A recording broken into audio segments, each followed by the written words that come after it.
Jai Hind and good evening, viewers. Today we are here for a storytelling session, and stories have been with us since time immemorial. It is through stories that we are what we are today.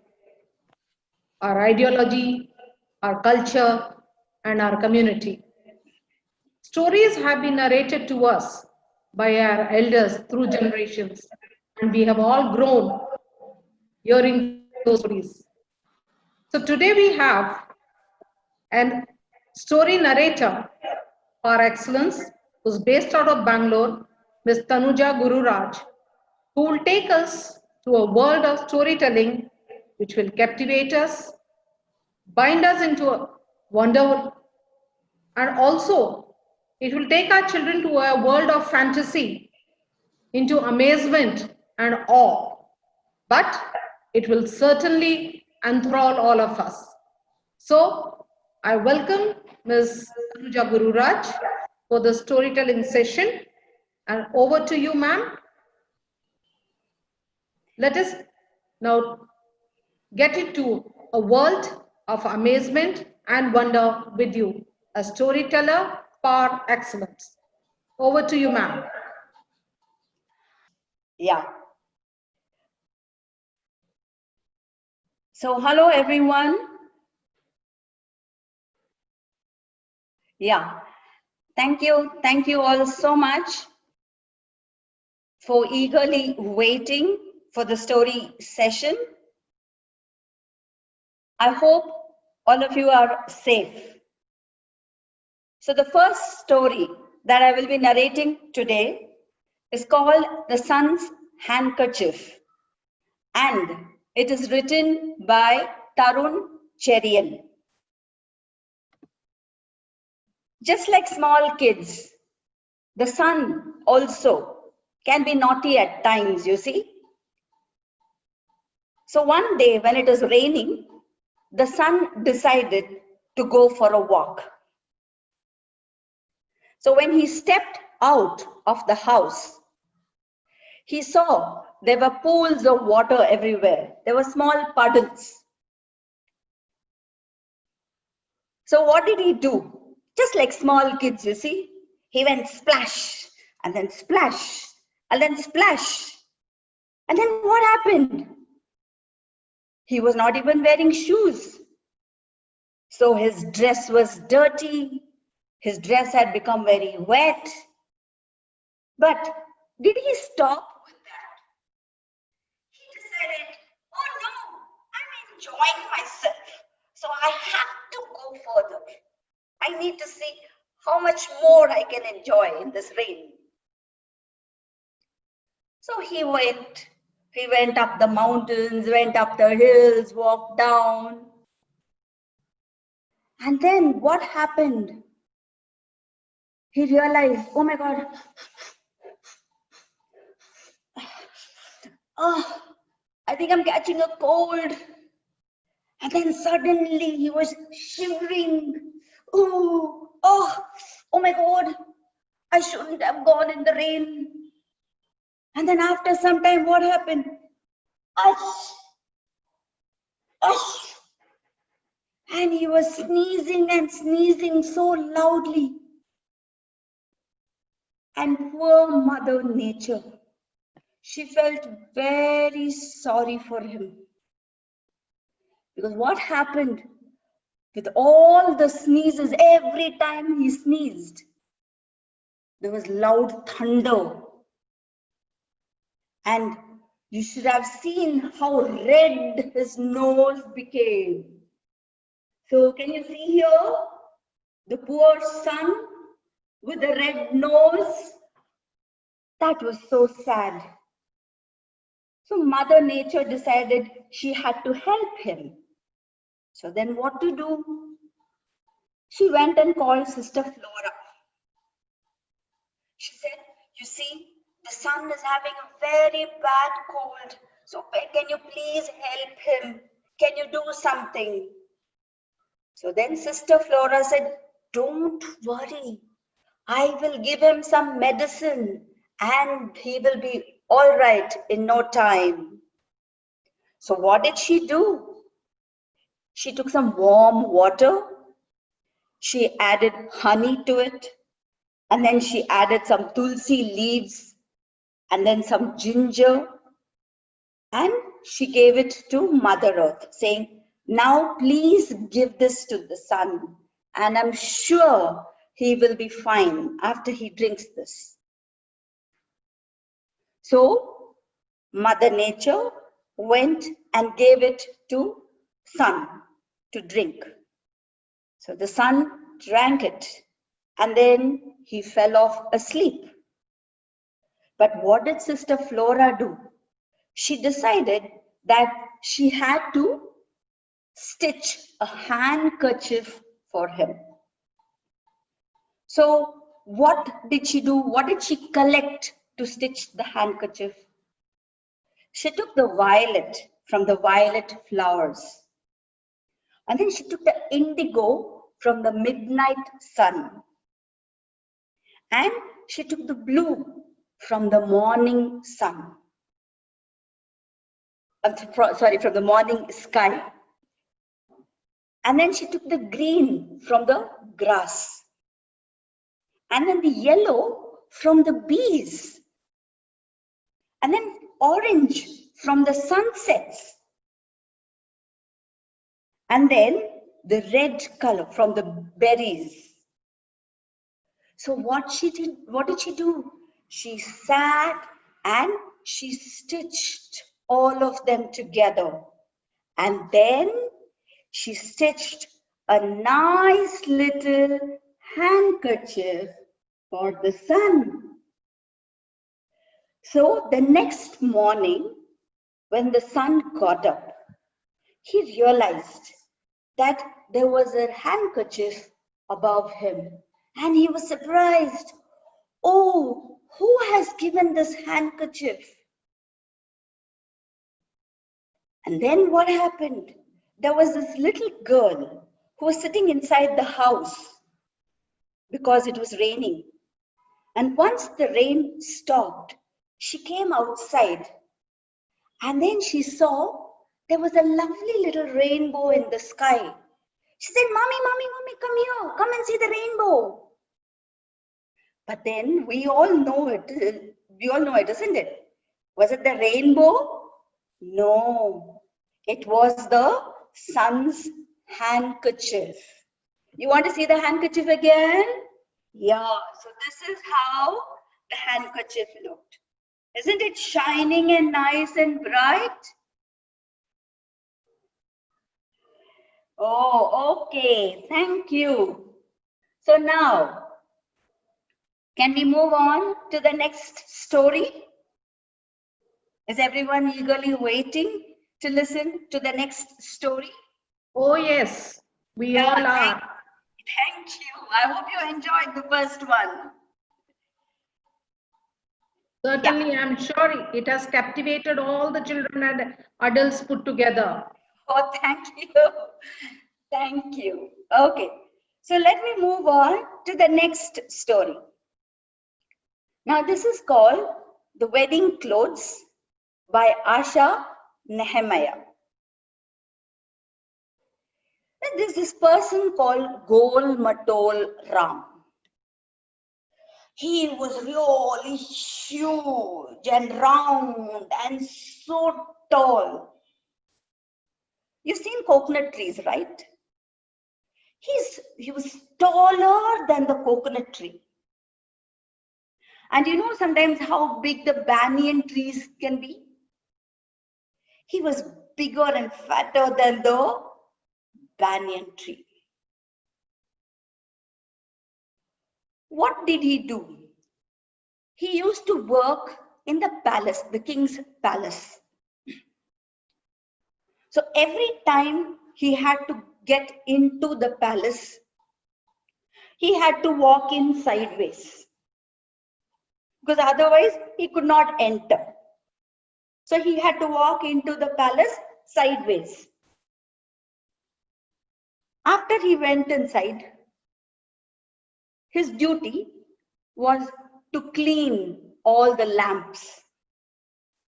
And you know, in the palace, the lamps are at such great heights. They're right on top. So nobody else could reach them. So Gol Matol Ram was there. So what did he do? He cleaned all the lamps. And then when he had to clean the clock, all he had to do was stand on his toes. And he was able to reach the clock. Nobody else could reach there. So this is the work that he was doing in the palace. So one day when he was in the palace cleaning everything, there was an announcement that was made. It said that the princess was going to get married. And poor Gol Matol Ram, the moment he heard that, he looked at his clothes. He said, "Oh my God, see my hat. It has a hole in it. So how can I wear this and go?" And then he looked at his clothes. They were torn and there were patches. He said, "Oh no, in these clothes, I definitely cannot attend the princess's wedding. And I really want to attend the wedding. What do I do?" And then his shoes had so many holes in them. And then he was sitting there and I said, "Oh my God, I need to go for the wedding. What do I do? My hat is torn, my shoes are torn, my clothes are torn. I don't have any new clothes for the wedding." So then he went to the cap salon. He tried on all the caps, the hats of different sizes, and they were all so small. They didn't fit him at all. Then he said, "Okay, let me go and try some clothes on." He went there and then he tried some clothes on. See there how small the clothes were. Yeah, the clothes were all so small. They didn't fit him at all. He said, "Oh, sad, none of the clothes fit me. Now what do I do?" Then he said, "Okay, let me go and try some shoes at least." And all the shoes were so tiny. None of the shoes fit him. So whether it was shoes or sandals or slippers, none of them fit him. He went and sat under the tree. He said, let me ask a tailor to stitch some clothes for me." He went to the tailor. He said, "You see, I have to attend the princess's wedding. Can you stitch some clothes for me?" The tailor said, "Okay." He took a ladder and the ladder reached only Gol Matol Ram's knee. And beyond that, he couldn't take his measurement. So he said, "You see, I'm so sorry. You're too big. I can't stitch any clothes for you. I'm so sorry." So after all these experiences, Gol Matol Ram lost all hopes. He said, "I can't attend the princess' wedding now. What do I do?" So suddenly he got an idea. There was a basket seller who was passing by, and he had baskets of different shapes and sizes. So then he called him and said, "Can you give me the biggest basket that you have?" He tried it on and it fit perfectly. He said, "Wow, now I've got a nice little hat that I can wear." So then he walked around seeing how he can find a pair of shoes. As he was walking near the river, he saw plenty of boats there. And the boatmen were waiting to take people across the river. So then he said, "I'll give you some money. Can you please give me two of your boats The boatmen were surprised. Why do you need boats? What are you going to do? So then he said, you just wait and see what I'm going to do. And then what did he do? He put his feet in the two boats and they fit perfectly. So now what happened? He had a cap and he had a pair of shoes as well. So then what was missing? A dress. Now already from his experiences he realized nobody was going to stitch and there were no ready-made dresses for him. So then from where is he going to get a dress? As he was walking by, he saw Pandal Baba. This Pandal Baba was getting the tent ready for the princess's wedding. And it was a huge tent. So Gol Matol Ram asked him, Pandal Baba, can you please help me? Do you have an extra tent with you? So Pandal Baba said, yeah, definitely I have an extra tent. But why do you want it? He said, you please give it to me first and then I'll tell you why I want it. So then he gave him the tent. And if you see here, can you see him? Can you see the cap? Can you see his dress? And can you see his shoes? Yeah. And it so happened that he was the most colorfully dressed man at the princess's wedding. Everybody looked at him and said, oh wow, you're looking so handsome. You're looking so smart. And Gol Matol Ram was feeling so happy. Aren't you feeling happy that he got a nice dress for the wedding, for the princess's wedding? And he was so clever, isn't it?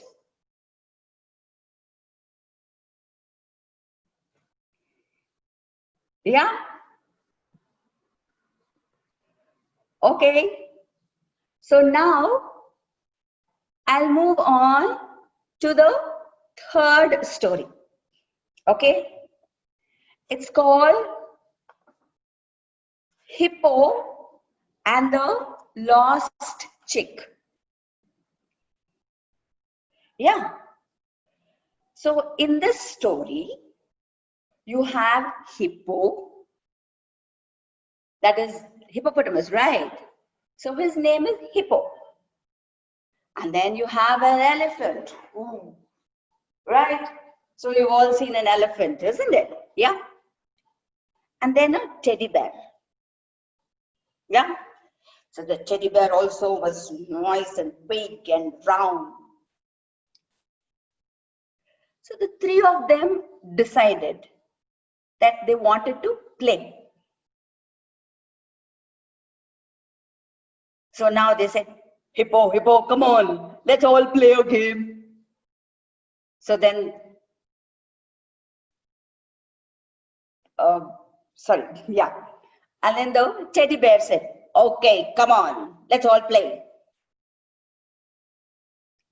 So then the elephant said, what game can we play? Let's play hide and seek.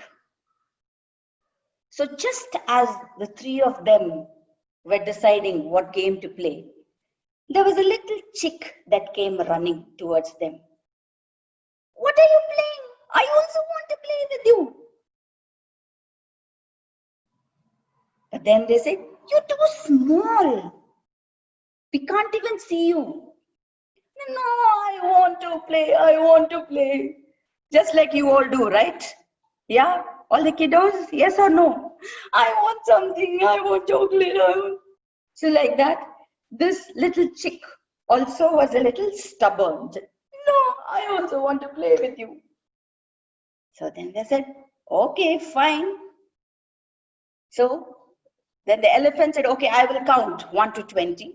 So all of you go and hide. And so what did the elephant do? 1, 2, 3, 4, 5, 6, 7, 8, 9, 10, 11, 12, 13, 14, 15, 16, 17, 18, 19, 20. So the elephant counted till 20. And when he opened his eyes, nobody was seen, they were all hidden. So he went and searched behind the bushes, behind the trees. He couldn't find any of them. Then he got an idea. He said, you know what? I have a big jar of honey. Who wants that? And teddy bear, bears like honey, isn't it? Teddy bear heard the elephant and he said, I want the honey, I want the honey.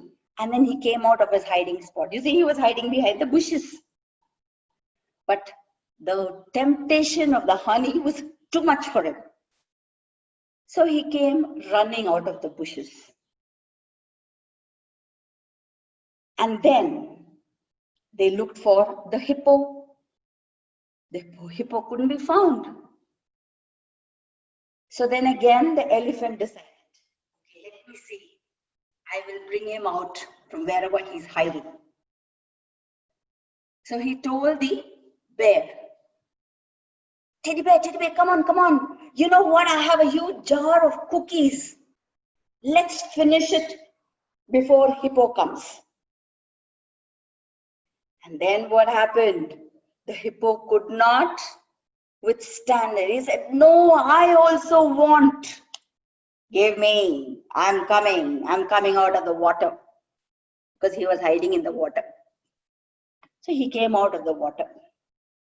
So now, hippo was found, teddy bear was found. Now who is missing? Only the little chick. So now the little chick is very tiny. So she could have hidden anywhere. So then the elephant said, oh, now how to get her out from wherever she's hiding? So I'm going to say, maybe mother hen is worried. So I'll tell her, I'll say it out loud. So the elephant says, little chick, mother hen is really worried about you. So why don't you come out from wherever you're hiding? And then they waited. But then she didn't come out from wherever she was hiding. And then what happened? They decided they'll go search. So they went again behind the bushes, behind the trees, inside the house. But they couldn't find her anywhere. And then they said, little chick, we're really missing you. Please come out. Be a good girl. Come on. And then the little chick said, okay. So she came out and then she said, okay, here I am. And they all turned round and, but they couldn't see her. Where are you, little chick? We can't see you. And then you know what she said? Here I am. And where was she? Can you see her? She was hiding behind the elephant's ear all along. Because the elephant has huge ears. And the little chick went and hid behind the ears. And hence she was not visible. No one realized that she would hide there, isn't it? And after she came out of a hiding place, everyone was so happy. They were relieved and they sat and laughed. Ha ha ha ha ha. Yeah. So you like this story? Just like all naughty kids? Yes or no? Well, kids always love animal stories, and there are always those moturams around us, which adds a lot of laughter and fun element to our lives. That's Thank very you for sharing such wonderful stories. And what is the next you have in your basket? Yes. Okay. So now I have a story of again an elephant, and the name of the elephant is Airavath. Okay, so the story goes like this. There's a farmer, and on his field he grows cauliflowers, and the cauliflowers are nice and big and white and so juicy. All the neighbors envied him. They said, Bolu, your cauliflowers are so big. We tried, but we are not able to grow the cauliflowers like this. So what is the secret? So Bolu said, there is no secret. I just tend to my farm just like you all do. And he was also scared. So every night, he would put a cot outside in the field where the cauliflowers grew so that he could protect them. Because he knew everyone was jealous. So one night, it was a moonlit night. It was really nice and bright. And Bolu was fast asleep.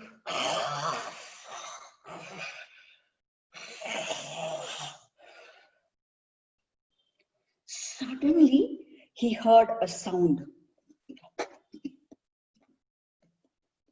So someone was eating something. He was scared to open his eyes and see. But then he was curious. He also wanted to see who is this, what is the sound and where is it coming from? And then from the corner of his eyes, he saw something huge in the field. He was scared to open his eyes. But at the same time, curiosity got the better of him. He said, I must open my eyes and see what that is. Who is it? And when he opened his eyes, he saw a huge white elephant on the field, eating his cauliflowers. And then he said, oh no, those are my cauliflowers. Please don't eat them. And then Airavath said, ha, ha, ha, ha, ha.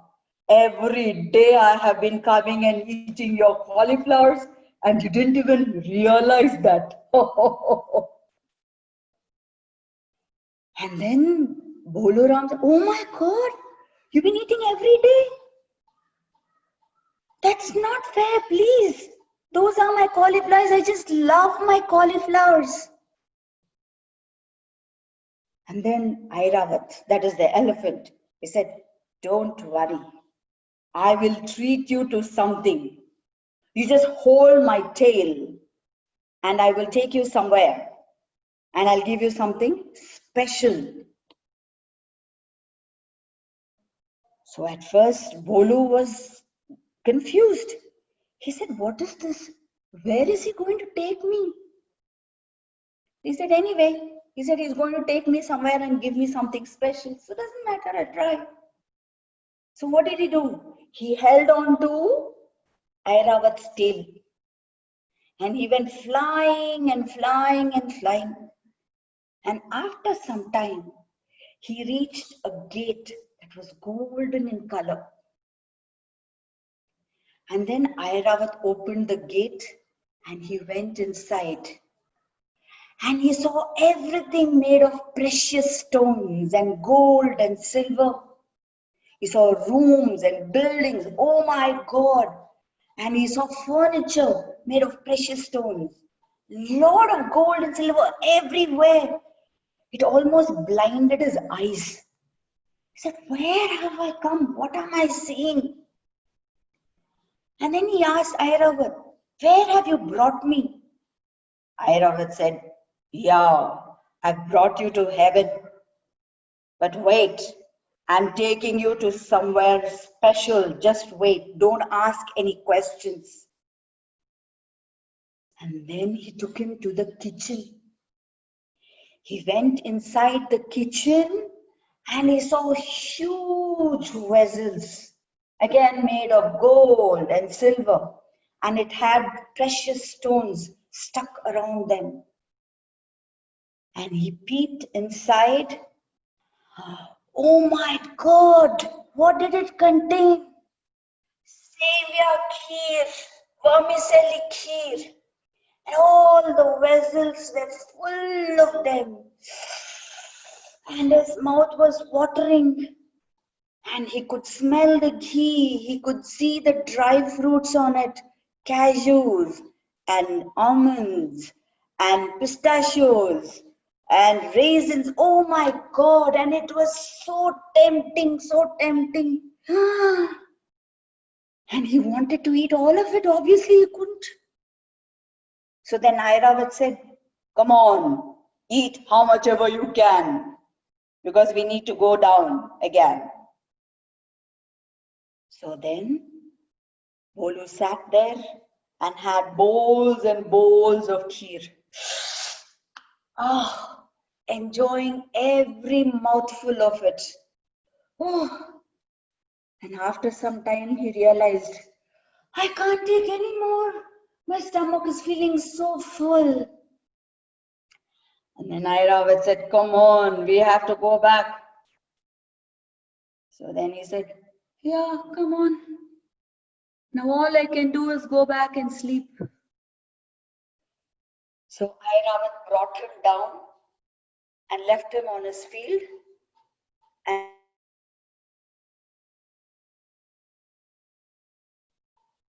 in the morning he got up.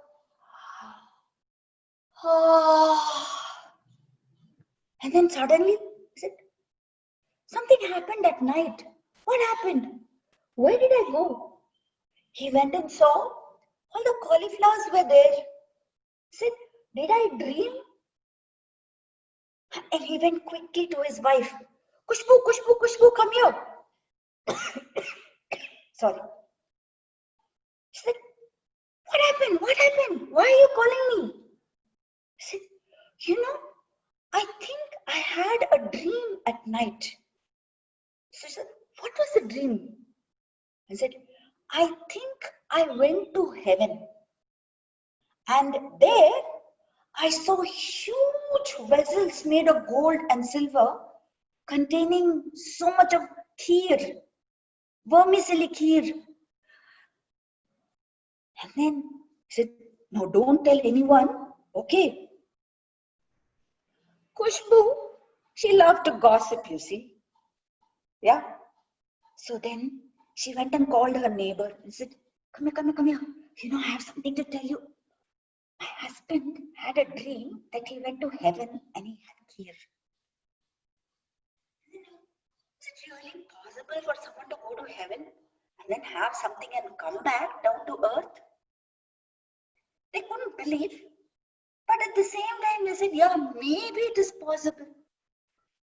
And slowly, word spread in the village.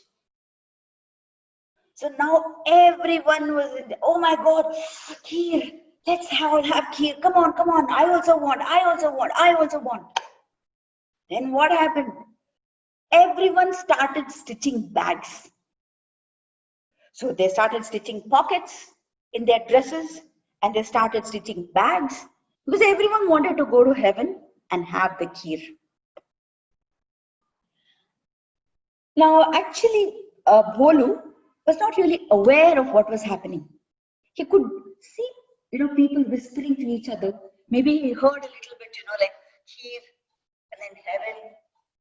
I said, okay, they must be, saying something. Let's not bother about it. Then his wife came and told him, you know what, Bolu? Now everybody wants to go to heaven and everybody has stitched bags. So you have to take us to heaven. And then Bolu said, I told you not to tell anyone. Why did you tell them? He said, no, I just told one person and then slowly word spread. So what do I do? Now come on, we have to go to heaven. So that night when Airavath came, to eat the cauliflowers. Bolu told him, you see, Airavath, now everyone in the village wants to go to heaven to eat the Seviya Kheer, the Vermicelli Kheer. What do I do? So then Airavath said, fine, let me see who can come with me. So what happened? Bolu caught hold of Airavath's tail. Bolu's wife caught hold of his leg. And then slowly, one by one, all the neighbors started holding on to whatever they could, whether it was the leg or the sari or the pant or whatever it is.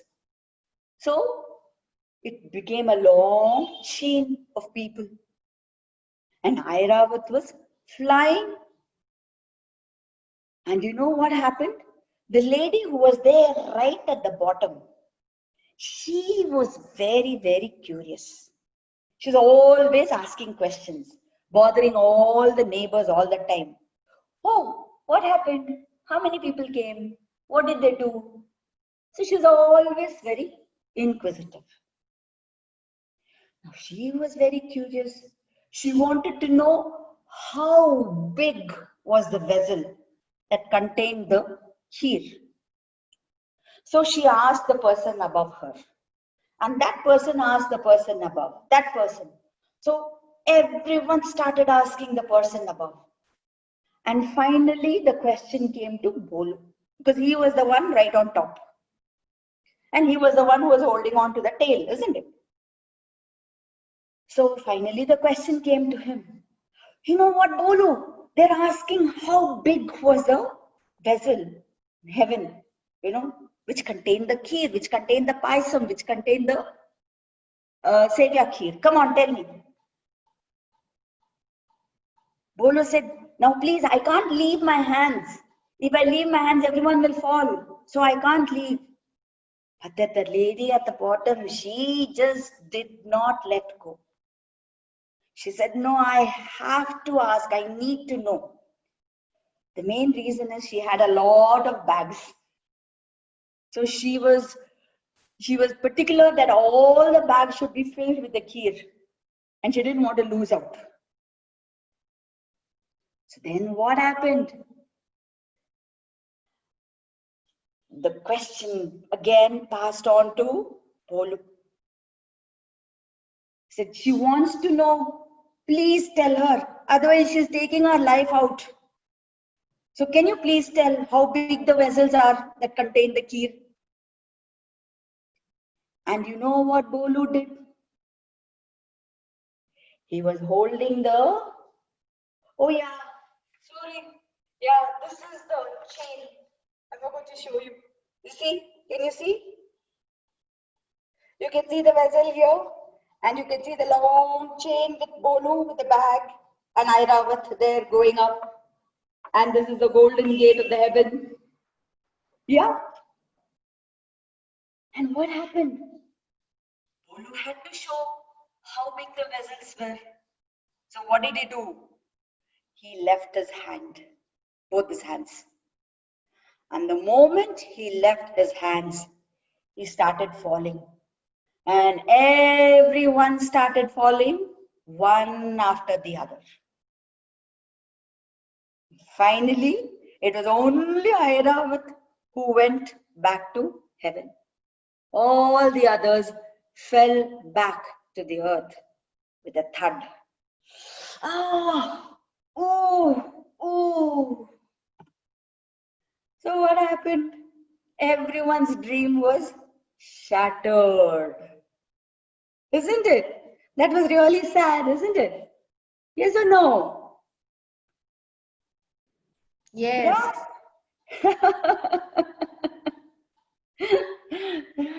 Yeah. So these were the stories that I had picked up today. Well, thank you, Tanuja ji. It's really been a very lively and enthralling session. And as I said earlier, we've all grown on stories. Yeah. Story times are always welcome. And I'm sure our viewers also have been enthralled and captivated by the narration. You were brilliant. So thank you so much for that. And your description of the Seviya time and again, the Python, it not only satiated our gray cells and emotional cells through the storytelling, but also you activated our taste buds. So I'm sure the kids are going to ask the parents today for a bowl full of Seviya Python. So thank you for entertaining and such beautiful narrative. I would like to conclude with the quote Albert Einstein, who said that if you want your children to be smart, tell them stories. If you want them to be brilliant, tell them more stories. That's very true. Learn through storytelling are certainly a way above the rest. So storytelling should be a part of the curriculum and the way of teaching in the schools. So I totally agree. Thank you so much for your gracious presence and the beautiful narration. Thank you. Thank you. And thank you viewers for joining in with us. And I'm sure it has been fruitful session for all of us together. Thank you, Jain. Wear your mask, wash your hands, stay home, stay safe. Jai Hind. Yeah. Thank you for giving me the opportunity. Thank you all so much. Thank you so much.